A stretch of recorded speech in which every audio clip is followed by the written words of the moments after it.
More millennials want to live like irresponsible Gen Zers. More millennials want to live like irresponsible Gen Zers. A lot of millennials are looking at the lifestyle of Gen Zers and saying, you know what, I want some of that. A lot of these, unfortunately, a lot of these millennials are completely misguided, but they think that Gen Zers are living the lives that they want to live. They're free, but in reality, they're just irresponsible. And it's going to catch up to them. Watch the end of the video to fully understand why more millennials want to live like irresponsible Gen Zers and how this is going to affect society going forward. And now let's just go ahead and jump right into the video. So as you can see here, the article we're looking at is I'm titled I'm a Millennial. Here are 11 reasons why I wish I was Gen Z. So Gen Z is very responsible. These are people that will literally leave their jobs midway through the day and not tell anyone that they're going home or going to go get high. That's just how Gen Z are. Millennial burnout is a very real thing. Millennial fatigue is a very real thing. We don't talk about it at all. That millennials are going to start to fall apart at some point and begin dropping out of the workforce or pulling back from the workforce. So the article starts off by saying boomers, millennials, uh, Generation Z. The only thing we have in common is that we all hate each other, right? And that we all collectively have forgotten Gen X even exists. Sorry, guys. Yeah, so they make sure to throw some shade at us over at us Xers. They can go to hell. That's the narrative that gets propagated. That an endless generational battle lies at the heart of the culture wars, stoked every month or so by another grenade lobbed over the parapet.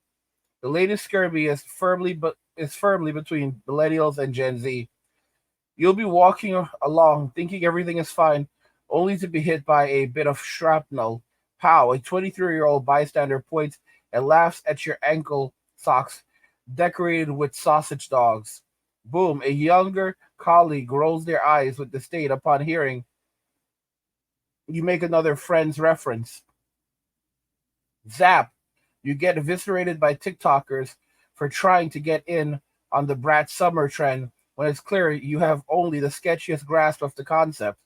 Something to do with taking substances, illegal substances, and not brushing your hair and voting for Kamala Harris.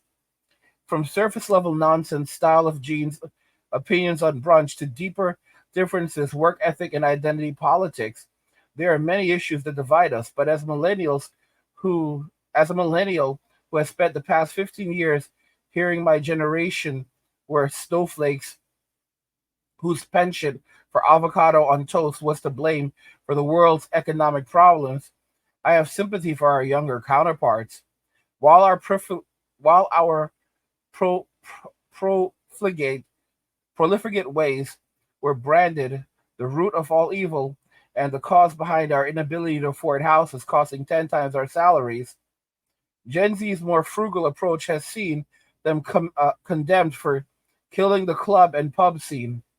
We can't win, whichever side of the 90s divide we were born on. So join me, an 80s baby, as I document the Gen Z traits I'm actually quite jealous of.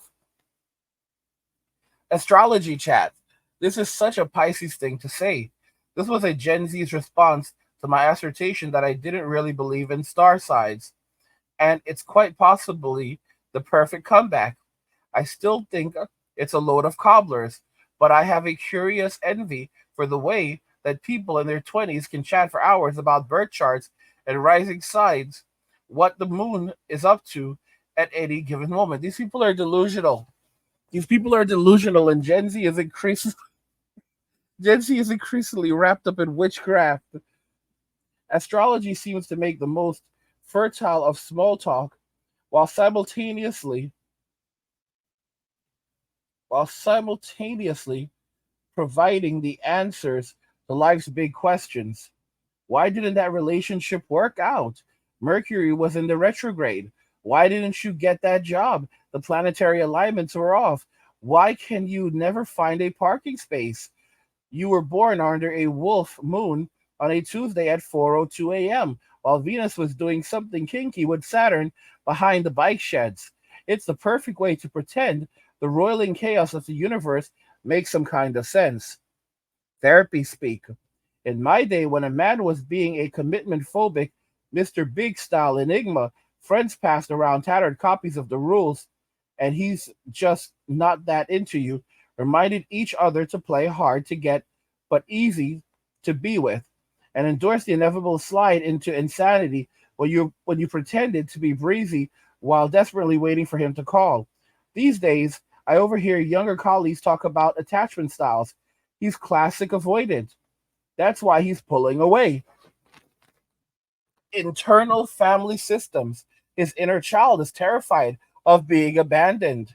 And love languages. He's he's act he's acts of service on physical touch. With such aplomb, they sound like they could set up a private therapy practice. While accusations of gaslighting and red flags and toxic traits can get bandied around with too much reckless abandon for my liking, Gen Z's understanding of behavior and ability to communicate their own needs is a marvel to behold. Even if men continue to be commitment phobic a-holes, at least the youngsters can deploy some Jungian theory to explain why. So Gen Z are the most mentally ill generation. They are the most medicated generation, and they're all in therapy. Many Gen Zers have spent time in a mental hospital. In fact, many Gen Zers have spent have been in mental hospitals numerous times throughout their lives. These people are godless, so instead of turning to God, they turn to astrology. Instead of turning to family and community, they turn to therapy. Okay, these people are not to be respected. It's just that they are disconnected from God, humanity, and their inner selves. These people are quite soulless. Flawless makeup. Since the age of 16, my makeup routine hasn't changed. A flick of liquid eyeliner, sweep of mascara, concealer doing the increasingly heavy lifting of covering my eye bags, a bold lipstick to distract from the rest of my face. It's quick, it's serviceable, and it was perfectly adequate until Gen Z grew up watching YouTube tutorials that meant every single one of them could legitimately launch a side hustle as a professional makeup artist. They don't just cover their spots and call it a day. They transform from regular person to A-lister.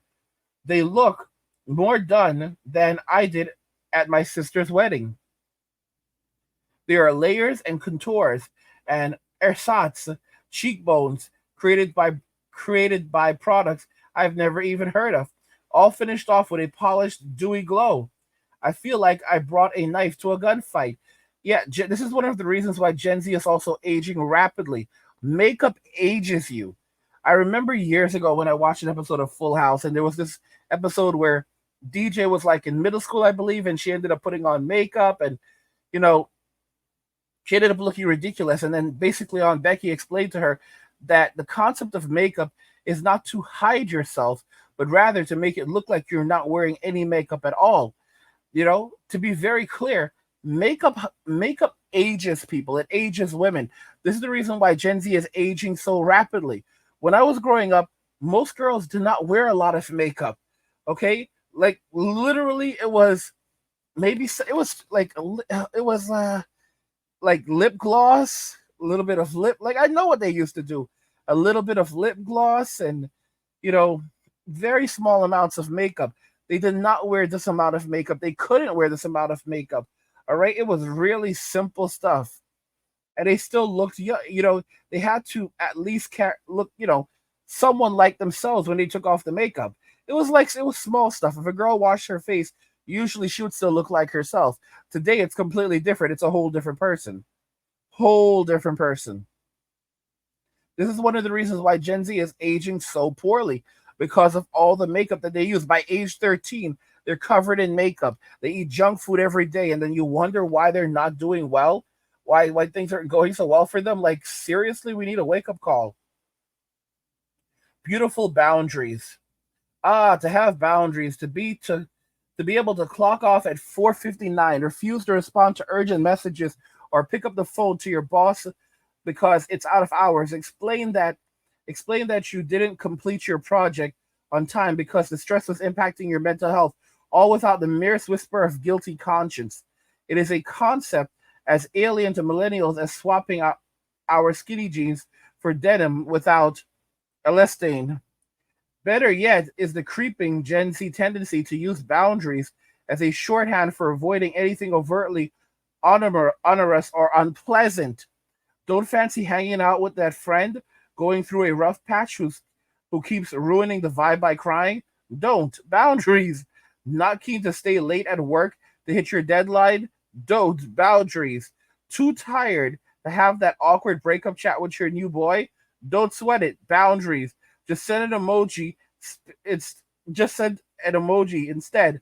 Speaking of, this is absolute garbage. It took me till my mid 30s to be confident enough with even the most basic emoji use. I have a roster of around 10 in my lexicon, proudly added into messages to add a little creative flourish. Now I've discovered that every emoji in my capsule portfolio is woefully uncool, marking me out as ancient and chigi, a word invented by Gen Z to further mock us try-hard millennials. The younger generation grew up fluent in this pictographic language they can barely read, and they use it effortlessly. While the digital natives they are, communication levels and layers of meaning I will never come close to comprehending. Sobbing face, crying laugh, laughing face, upside down smile. Yeah, they're not brilliant, bro. You can just basically update your lexicon very quickly and just research a bit of what they're doing. They're not clever. A lot of them can barely read, and they're not that great with technology.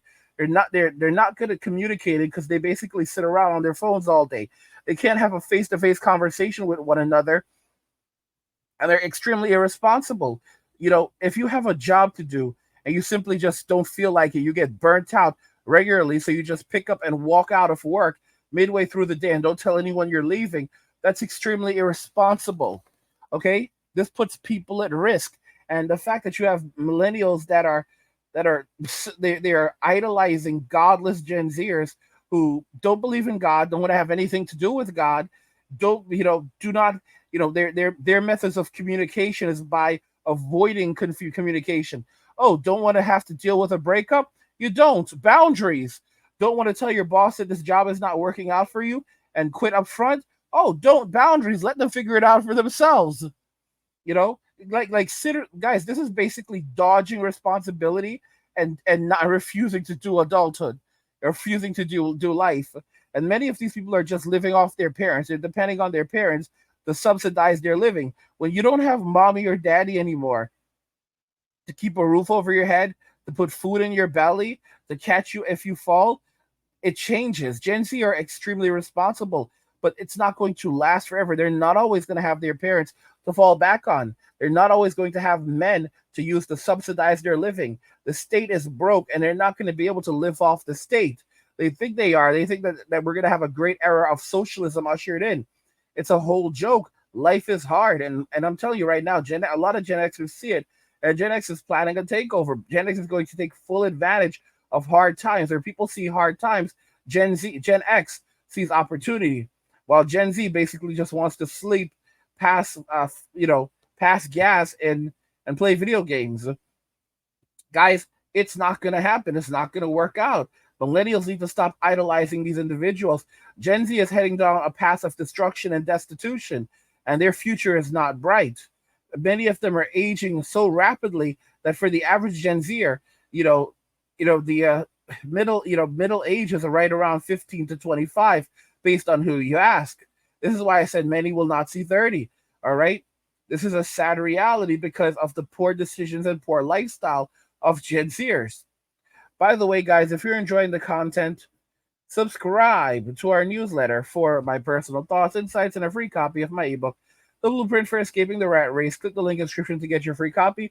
Also, subscribe to the Angry Guy Clips channel where we post shorter videos and video responses, and also the Angry Guy Live channel where we live stream. Both channels are linked in the description. Finally, protect your online privacy with NordVPN. Click the link in the description to get started and support the channel. Guys, what do you think regarding this? More millennials want to live like irresponsible Gen Zers. Let me know your thoughts and we'll talk about it in the comments. Like the video if you like it. Don't forget to subscribe. And if you like the video, share the video. And just remember that all roads lead to MWA, men walking away. And cheers.